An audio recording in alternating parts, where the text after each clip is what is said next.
سلام خدمت همه عزیزان. با خوانش کتاب Effortless English در خدمت شما هستیم. پیش از هر چیز کانال ما رو سابسکرایب کنید، به دیگران معرفی کنید و لایک و کامنت هم فراموش نشه. ممنون از همه شما. اما بریم سراغ متن کتاب. Sadly, I realized that Gladys wasn't the only one who had not improved. میگه sadly متاسفانه من فهمیدم که گلادیس تنها کسی نبود که پیشرفتی نداشته. Her classmates also had barely improved. همکلاسی هاشم خیلی barely improve بودن، یعنی خیلی کم پیشرفت کردن. It was frustrating and I felt like a complete failure as a teacher. این خیلی ناامید کننده بود. It was frustrating and I felt like a complete failure as a teacher. و من یک احساس شکست کامل کردم، زیرا خب به عنوان یک معلم احساس شکست کردم. But when I asked my colleagues for help, it turned out they had the same problem. اما وقتی I asked my colleagues، وقتی از همکارانم کمک خواستم، turned out یعنی معلوم شد که آنها هم همین مشکل رو دارن.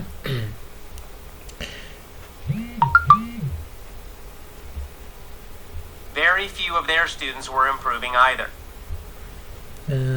تعداد خیلی کمی از دانشجویان آنها هم پیشرفتی داشتند. At that point, I realized something was wrong.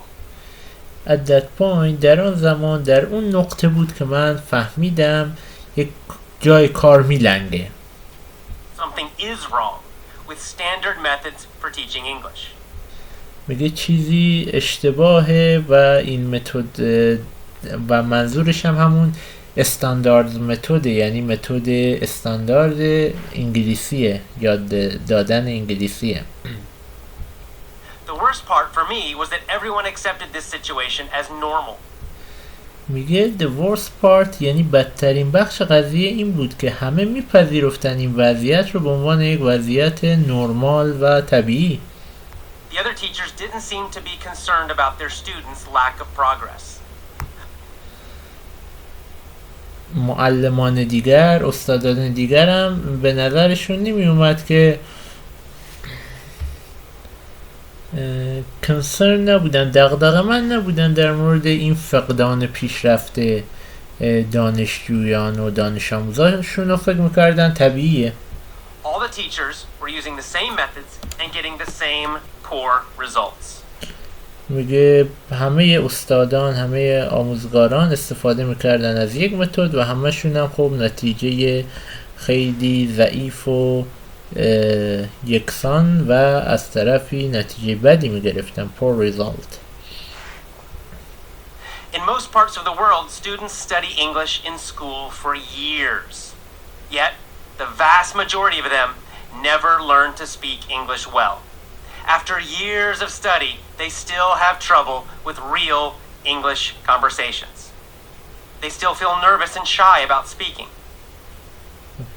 میگه در یک most part of the world، اکثر دنیا، دانشجویان یا دانش آموزان یاد میگیرن انگلیسی رو برای یک سال، اما یک جمعیت خیلی زیادی از اونها never learn to speak، نمیتونن هرگز صحبت کنن خوب. بعد از سالها مطالعه آنها مشکل دارن با اینکه بتونن یک انگلیسی واقعی و راحت رو استفاده کنن و اونها عصبانی و مضطرب و شرمگینن موقعی که از صحبت کردنشون و اینکه خب نمیتونن به خوبی صحبت کنن در هنگام مکالمه.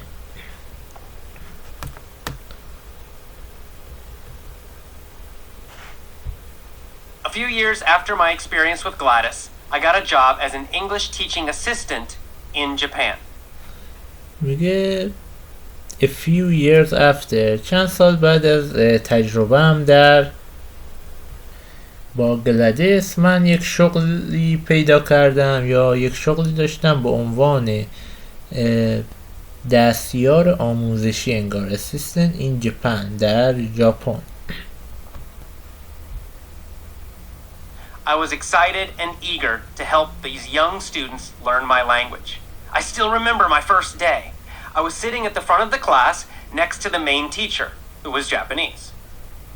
As the students came into the room, they saw me and giggled nervously. خب میگه من بودم excited، خیلی هیجان زده، eager مشتاق که کمک میکنم به جوانان تا یاد بگیرن زبان من رو. من هنوز به خاطر دارم first day و روز اول و من نشسته بودم جلوی کلاس کنار انگار معلم اصلی که ژاپنی بود. میگه وقتی دانش آموزان می اومدن به کلاس اونها می دیدن مرا گیگلد یعنی لبخند می زدن، با nervously یعنی عصبانی، با انگار نگرانی، با نگرانی. They sat down and continued to shyly glance up at me. They were sweet and curious. They sat down یعنی اونا نشستن و ادامه دادن به این که glance یعنی نگاه مینداختن به من با انگار خجالت. They were sweet and curious یعنی اونها شیرین و curious کنجکاو بودند. Then the class started. The main teacher wrote an English sentence on the board. I don't remember the exact sentence, but it was something like, "The little girl goes to school." میگه زمانی که کلاس شروع شد استاد اصلی نوشت انگار جمله انگلیسی روی تخته. من به یاد نمیارم دقیقاً جمله شو exact sentence but it was something like یک چیزی شبیه این بود. دختر کوچک به مدرسه می رود. The teacher pointed to the sentence and began to talk in Japanese. The students all grabbed their notebooks and began writing.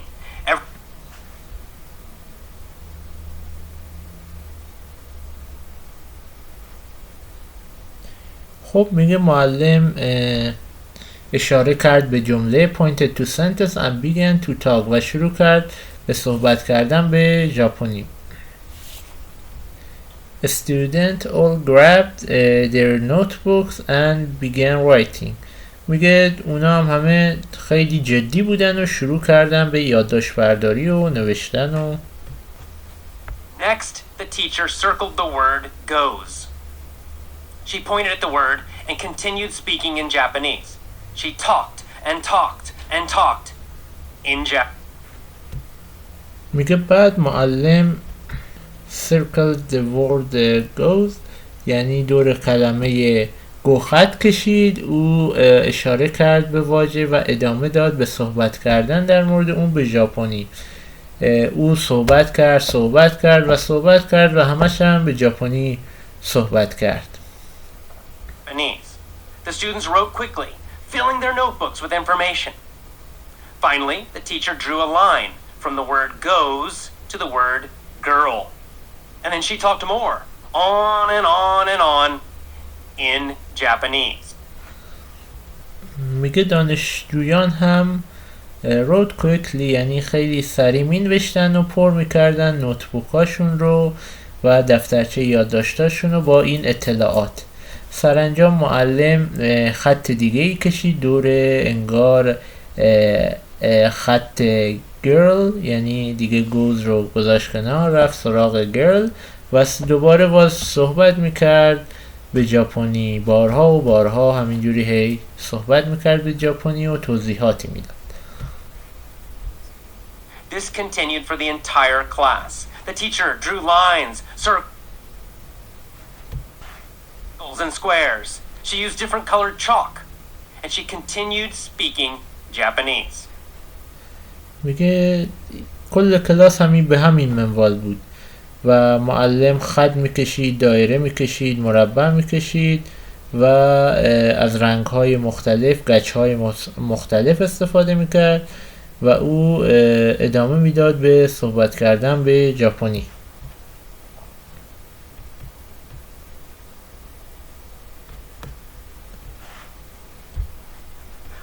I I was totally confused. I'm a native speaker of English, and I was sitting in a beginning English class, yet I could not understand anything in the class except for that one sentence. I was thinking to myself, what could this teacher possibly be talking about so much? میگه I was totally confused، یعنی من کاملا گیج شده بودم. من یک سخنران، یک صحبت کننده به زبان بومی بودم، انگلیسی زبان مادریم بود. من نشسته بودم در یک کلاس بیگینینگ، یک کلاس مقدماتی، و من هیچ چیزی نمیفهمیدم در اون کلاس جز همون جمله اولی که گفت. من با خودم گفتم چطور ممکنه معلم در مورد یک جمله این همه زیاد صحبت کنه؟ این یک جمله ساده بوده و معلم این همه صحبت میکرده. I was thinking to myself, what could this teacher possibly be talking about so much? It's just one sentence. Yet the teacher spent an entire hour analyzing, explaining, and dissecting that one simple sentence. میگه با این حال معلم spent an entire hour in analyzing، میگه کل زمان رو 1 ساعت گذاشت که تحلیل میکرد، خب همین واژه رو توضیح میداد و انگار تشریح میکرد. dissecting یعنی انگار تشریح کردن، کالبد شکافی میکرد واقعا این کلمات رو. dissecting این جمله ساده رو. Finally, at the end of the class, the teacher asked me to read the sentence aloud for pronunciation. میگه سرانجام در پایان کلاس معلم از من خواست که بخونم جمله را aloud، یعنی با صدای بلند، for pronunciation، برای که تلفظ رو درست بگن دانش آموزان. I read the sentence a couple of times, and that was the only real English input the students got that day. میگه من خوندم جمله رو چند بار و این بود تنها انگلیسی واقعی که اونها دریافت کردن that day، در آن روز.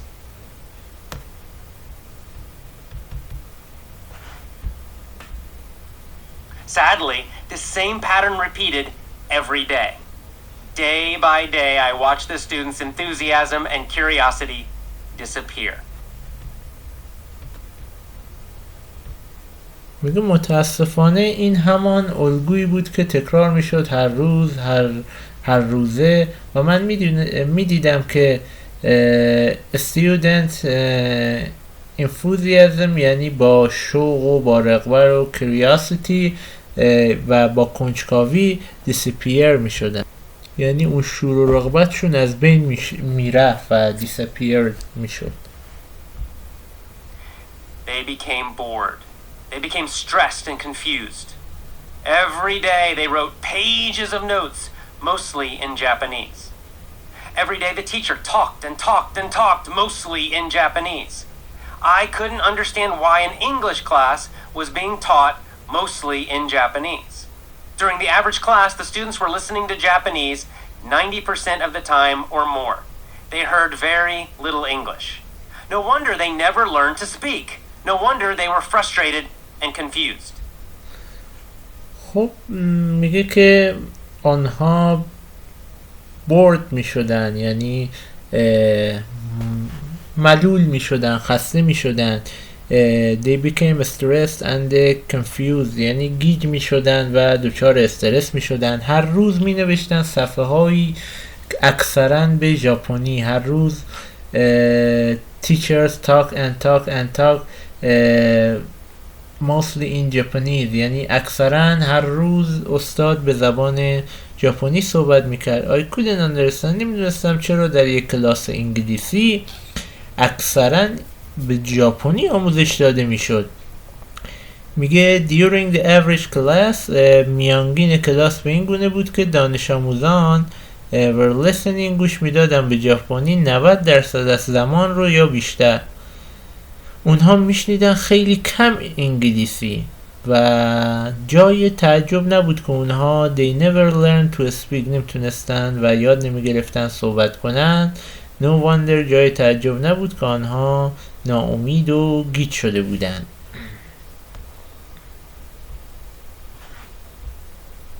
Honestly, it broke my heart to watch as the school crushed these students' natural love of learning. It was terrible to watch them grow bored, frustrated, and stressed. And 6 months later, none of the students could speak to me at all, not even the simplest conversation. This kind of situation is repeated in English classes all over the world. میگه honestly اگه بخوام صادق باشم it broke my heart یعنی قلبمو میشکست که میدیدم مدارس crash these students یعنی نابود میکردند crash these students natural law of learning این عشق به دانش رو در دانش آموزان. این وحشتناک بود، تریبل بود وقتی میدیدم که انگار ناامیدی و استرس و ملال در اونها رشد میکنه. بعد 6 ماه هیچ یک از اون دانش آموزان نمیتونستن با من انگلیسی صحبت کنن. Not even the simplest conversation حتی یک انگار مکالمه ساده. و میگه این وضعیت repeated تکرار میشه در کلاس های انگلیسی all over the world در سراسر دنیا. My experiences with Gladys and in Japan convinced me that traditional English language education is broken. I knew there had to be a better way to help my students speak English than what we were doing. So I began to search for a better way. I devoured books about English teaching.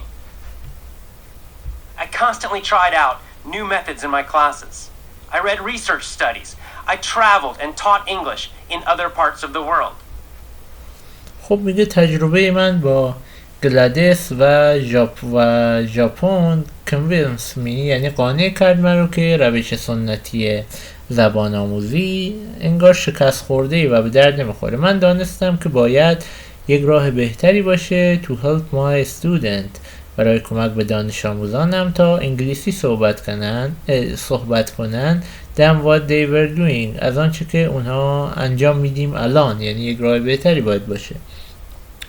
من شروع کردم به جستجو برای یک راه بهتر. I devoured یعنی من بلعیدم کتاب ها در مورد آموزش زبان رو. من پیوسته تلاش میکردم constantly tried out new methods تا روش های جدید در کلاسم به کار بگیرم. I read research studies من تحقیق میکردم. I travel and taught من سفر میکردم و درس میدادم انگلیسی رو در بخش‌های مختلف دنیا. خب تا اینجا کافیه. ادامه کتاب رو در جلسات آتی میخونیم. کانال رو سابسکرایب کنید، لایک کنید و انتقادات و پیشنهادات خودتون رو هم برای ما بفرستید. ممنون از همه شما عزیزان.